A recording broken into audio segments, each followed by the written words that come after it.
from the diplomatic corps, citizens of Somaliland, ladies and gentlemen, good morning to all.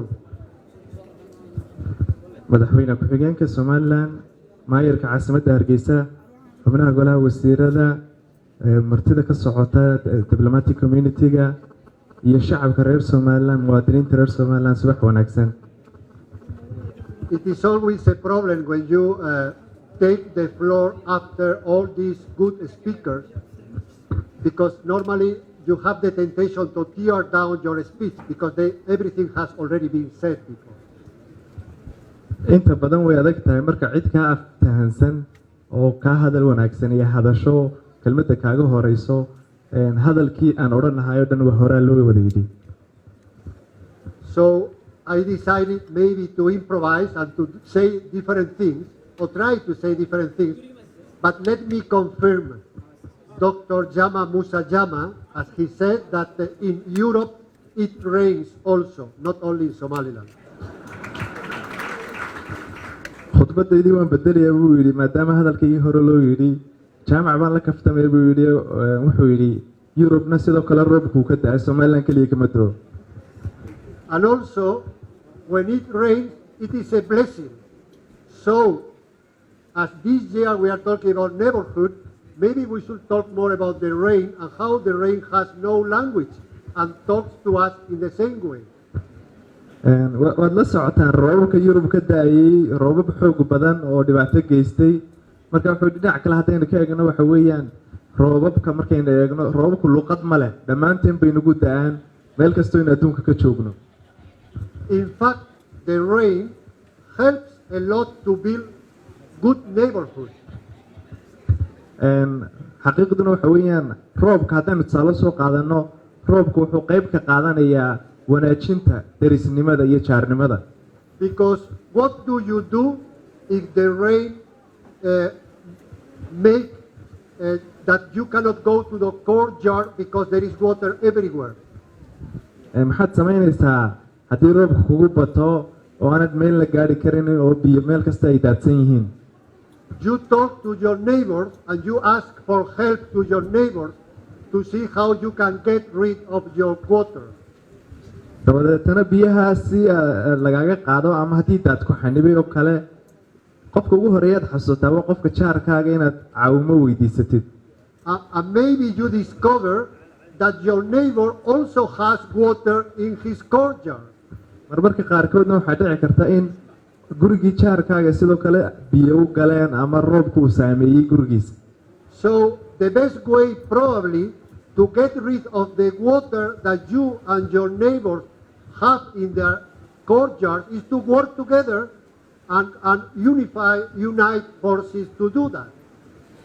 marka isagoo arrinka roob ka hadlayay siduu roobku tusaale ahaan u midayn karo dadku wuxuu u wada qabsan karaan waxa weeyaan in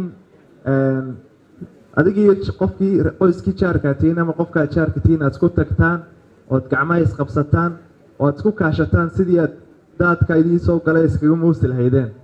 And this is what we have learned in Europe for the last 60 years, that before we used to get rid of our water alone, and we discovered that by cooperating, by working together, by trying to build a joint project of citizenship, it was easier for us to get rid of the water after heavy rain.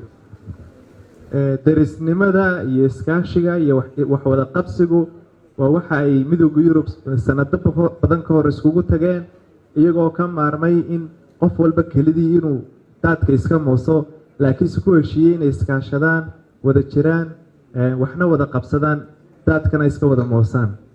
So Dr. Jama, yes, it rains in Europe and we try to get rid of the water together, and we are very happy to be today in Hargeysa, to be working hard in the region to promote regional integration, to help you to build bridges between you, your youth, and ourselves. This is what the message that I think the European Union can share with you, and I'm very happy to have the opportunity again to address you and say so. fariinta safiirku waxa weeyaan in midowga Yurub ay ku faraxsan yihiin inay maanta xafladan idin soo qayb galeen sidoo kale inay ku faraxsan yihiin inay door weyn ka qaadanayaan isdhexgalka bulshada gobolka wada shaqeynta iyo sidoo kale in barnaamijyada noocan oo kale ay yihiin barnaamijyo qayb ka qaadanaya isdhexgalka bulshada gobolka iyo iskaashiga sidoo kalena uu ku faraxsan yahay sanadkii labaad inuu ka qayb qaadanayo bandhiga buugaagta caalamiga ee Hargeysa. But young ladies and gentlemen, you know, politicians and diplomats, we like to talk about politics. But today it is about culture. It is about the book fair. dhalinyarada xagga dama fadhida iyo hablaha waxaad ogtihiin in siyaasiyiinta iyo diblomaasiyiintu inta badan siyaasadda ka hadlaan laakiin maanta waxaan ka hadlaynaa waa dhaqanka iyo derisnimada. So my message to you, young ladies and gentlemen, is that by going deeper in cultural issues, by having this sense of discovery, of learning, of studying, of adapting your language to the language of your neighbors, in fact, you will discover one thing, is that we all belong to the same global nation of human beings. wuxuu yidhi dhalinyarada halkan joogta waxaan farayaa inay aada wax u darsaan ay aada u dhugtaan ay eegaan sidii uga faa'iidaysan lahayn barnaamijkan bandhiga buugaagta sidoo kale ay eegaan sidii ay qayb uga noqon lahaayeen isdhexgalka iyo derisnimada oo qayb ka noqonaya aan ahayn keliya dalkeena gudihiisa laakiinse ah dalkeena dalal kale jaarka leeyahay guud ahaan adduunku inuu yahay in dadka ku nool ay isku mid yihiin. I was reading yesterday a very well-known Nigerian, then African female writer. shalayta wala waxaan akhriyay buug ay qortay gabadh Nigeriana oo aad u caan ah. And she wrote the following: people make culture. Culture does not make people.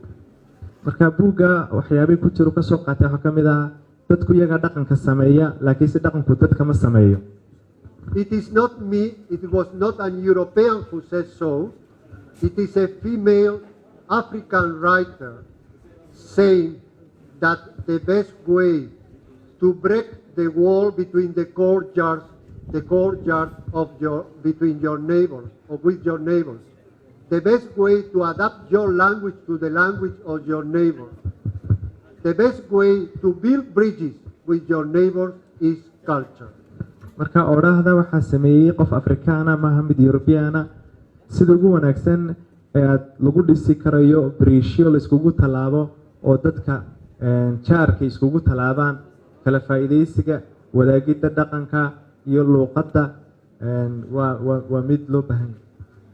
So please, you can do that and we will be very happy to accompany you. haddaad taas samaysaan midowga Yurubna wuu idin garab soconayaa wuuna idin taageerayaa.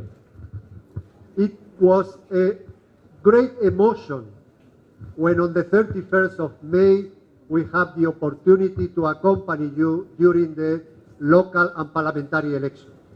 dareen weyn iyo qiimo weyn bay noo lahayd maalintii 31 May ee doorashada la qabtay in midowga Yurub ay idinla socdaan idin garab socdaan idin taageeraan.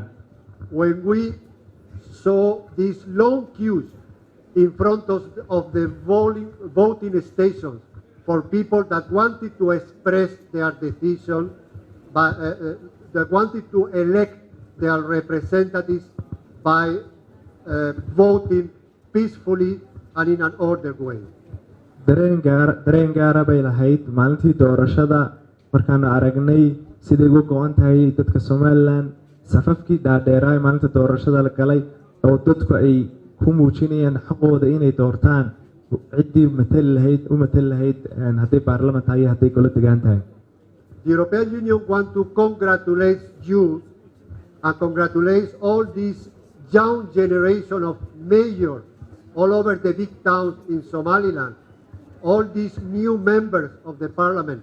We are convinced that they will work for their people and they will reflect the reality of your society. midowga Yurub marka koowaad wuxuu hambalyeeyaa shacabka Somaliland sidoo kale wuxuu hambalyeeyaa dhalinyarada iyo dadka da'yarta Somaliland oo ku guuleystay inay kaalin laxaad la ka qaataan sidoo kale tusaalahan maayirada iyo dadka la soo doortay baarlamaanka intooda badan waa dad da'yar ah oo dhalinyara waxaan ku kalsoonahay inay ka soo bixi doonaan kaalintooda. And I join my words to the words already said by Mrs.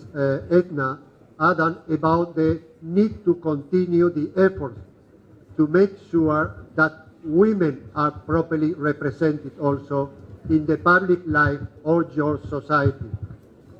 hadalkii adana waa sii dhiirigelinayaa waxaanu dhiirigelinaynaa oo taageeraynaa in dumarku qayb ka noqdaan saaxadda bulshada ama mid siyaasi ha noqoto ama mid dhaqan ama mid bulsho ha noqoto. I have said that several times, maybe I have already said to you, but it was Nelson Mandela who said that a society cannot hold the sky only with one hand. You need both hands to hold the sky.